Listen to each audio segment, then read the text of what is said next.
I tried to understand why he behaved the way he did and why he was so reckless and callous and honestly abusive to other women. For over 2 decades, Matt Lauer was America's trusted morning voice, interviewing presidents and celebrities and delivering news to millions. At the peak of his career, he earned a reported $100 million fortune and was considered untouchable. But in November 2017, everything collapsed. His co-hosts announced his firing live on air, their voices shaking as they informed viewers of his dismissal over inappropriate sexual behavior. Lauer disappeared from public life, lost friends, and according to insiders, now lives in isolation, engaging only with those who support his version of events. Lauer's rise began in 1994 when he joined The Today Show. His natural charisma quickly resonated with viewers. By 1997, NBC promoted him to co-host alongside Katie Couric, launching his reign over morning television. His interviews spanned presidents to pop stars, and his professionalism earned him widespread trust. Financial rewards followed. His salary eventually reached $25 million per year, placing him among the highest-paid TV personalities, out-earning many Fortune 500 CEOs. He owned luxury homes, lived extravagantly, and enjoyed a level of job security few could match. But behind the scenes, a troubling pattern was emerging. While viewers saw a charming host, coworkers described uncomfortable encounters, inappropriate comments, and behavior that crossed boundaries. These concerns were whispered about in break rooms for years, but few dared to challenge someone so powerful. NBC was making massive profits from The Today Show, and uncomfortable questions were often ignored or minimized. Reports later revealed the network may have known about settlements and complaints long before Lauer was fired. Still, they kept him on because he was simply too valuable. NBC had built an entire media empire around Lauer. Advertisers relied on his presence, viewers trusted him, and shareholders were satisfied. But a house built on unstable ground will eventually collapse. The question was not if, but when. That moment came in November 2017 when a detailed complaint broke through the walls of protection. NBC failed to grasp the cultural shift already underway. The Me Too movement had taken hold, and powerful men who had long evaded consequences were now being held accountable. Lauer would become one of the highest-profile casualties of this reckoning. His fall was swift and shocking. Warning signs had been visible for years, masked by his polished image. The 2012 Anne Hathaway interview drew criticism in hindsight. Instead of focusing on her career, Lauer fixated on paparazzi photos taken without her consent. Hathaway pushed back with poise, highlighting how society should not commodify unwilling participants' privacy. His interview with Sandra Bullock also raised red flags. He joked repeatedly about her nude scenes despite her discomfort, turning a professional appearance into something inappropriate. These public moments hinted at deeper issues. Behind the cameras, sources described a toxic culture at the Today Show. Inappropriate remarks were normalized, and those who complained faced retaliation or removal. In one instance, Lauer asked a female employee to stay bent over because he liked the view. As the show's star, his comments carried extra weight, creating a workplace where employees felt unable to speak up. Female staff described feeling both uncomfortable and powerless around him. Complaining about Lauer meant risking their careers, especially when NBC seemed more focused on protecting him than addressing misconduct. Ann Curry's experience became symbolic. As co-host, she was treated unfairly and eventually pushed out after raising concerns. When employees approached her about Lauer's behavior, she escalated their complaints to HR. NBC responded by firing her and keeping Lauer with his full salary, sending a clear message. Protecting Lauer was more important than addressing internal issues. This protected environment allowed his behavior to worsen over time. He reportedly developed a sense of entitlement, acting as though normal workplace rules didn't apply. In late 2017, one woman finally came forward with a complaint that NBC could not ignore. The incident took place during the 2014 Sochi Olympics. She alleged that after drinking heavily, Lauer invited her to his hotel room where the encounter became non-consensual. She said she was too intoxicated to consent and had repeatedly declined his advances. The detailed nature of the complaint made it impossible for NBC to settle quietly. After her story came out, others stepped forward. A former producer said Lauer summoned her to his office under the pretense of work, locked the door, and coerced her into sexual activity. She lost consciousness and needed medical attention, which was allegedly arranged by Lauer's assistant. Another woman said he exposed himself in his office and later retaliated professionally when she rejected him.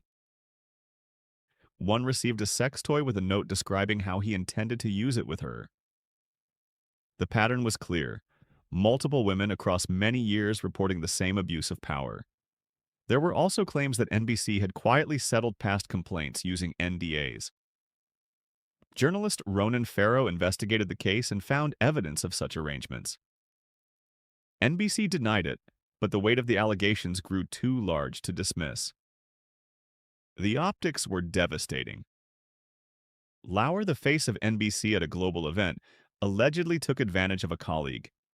His past interviews were re-examined, like the 2006 Britney Spears segment, where he questioned her parenting and drove her to tears.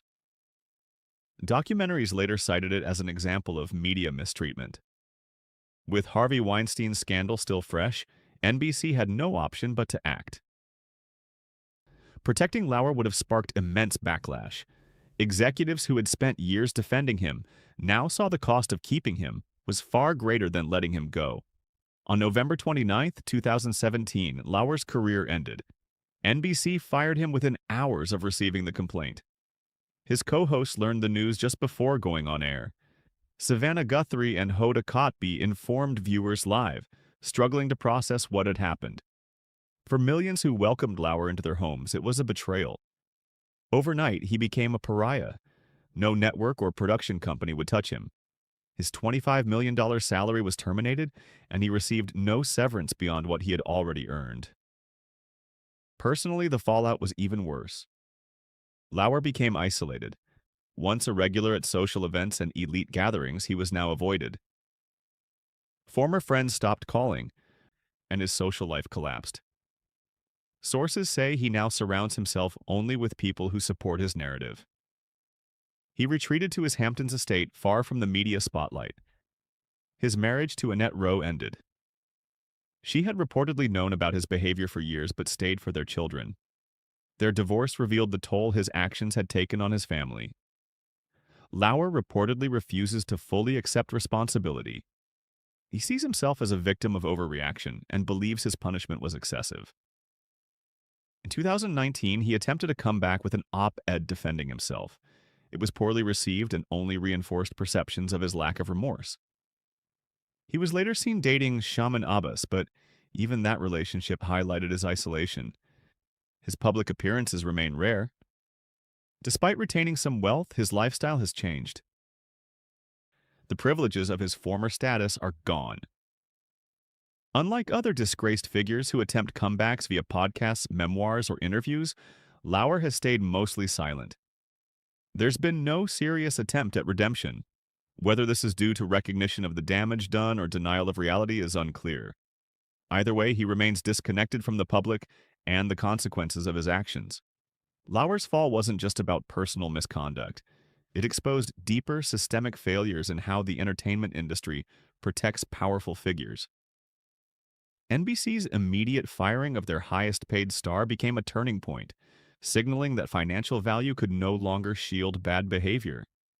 It pushed networks to reevaluate workplace culture, reporting systems, and the risks of building brands around individuals. For victims, it showed that speaking up could finally bring results. For NBC, it raised serious questions about past decisions and alleged cover-ups. And for the industry, it marked a new era where misconduct, no matter how profitable the perpetrator, would no longer be ignored. The implications extended far beyond one man or one network. Lauer's downfall became a case study in how unchecked power, enabled by institutional silence, can corrode an entire workplace. It forced media organizations to confront long-standing patterns of complicity, where red flags were ignored and victims silenced in order to protect reputations and bottom lines. The illusion of invincibility that once surrounded high-profile anchors and executives was shattered. This wasn't just a scandal, it was a reckoning. In the months following Lauer's termination, other networks began conducting internal audits, reviewing HR procedures, and publicly recommitting to zero-tolerance policies. High-profile talent across multiple networks faced increased scrutiny, and more women began to come forward, empowered by the shift in public sentiment. What had once been considered career suicide, speaking out against a powerful boss, was now seen as an act of courage. It created a ripple effect across industries, encouraging accountability in corporate boardrooms, film studios, tech companies, and beyond. But the cultural shift wasn't without resistance. Critics argued that some accused individuals were being judged in the court of public opinion before legal due process. In Lauer's case, while he was never criminally charged, the weight and consistency of the allegations made it impossible to separate his actions from their consequences. His case became emblematic of a broader truth, that for decades, fame and revenue had allowed some men to operate outside the rules others were forced to follow. NBC faced mounting pressure to answer for what it had overlooked. How many executives had known about Lauer's behavior? Were prior complaints buried? Were NDAs used to silence victims rather than protect them? The lack of transparency surrounding these questions only intensified criticism. If Lauer's misconduct had gone unchecked for years, it suggested that the culture of the Today Show, and perhaps NBC at large, was one that prioritized profitability over people. Public trust in mainstream media also took a hit. Viewers who had grown up watching Lauer every morning were left feeling deceived. The face they associated with reliability and integrity was now linked to abuse of power. That betrayal wasn't just personal, it was institutional. It raised broader questions about how many other trusted figures might be hiding similarly harmful behavior, and whether the systems meant to stop them were ever truly functional.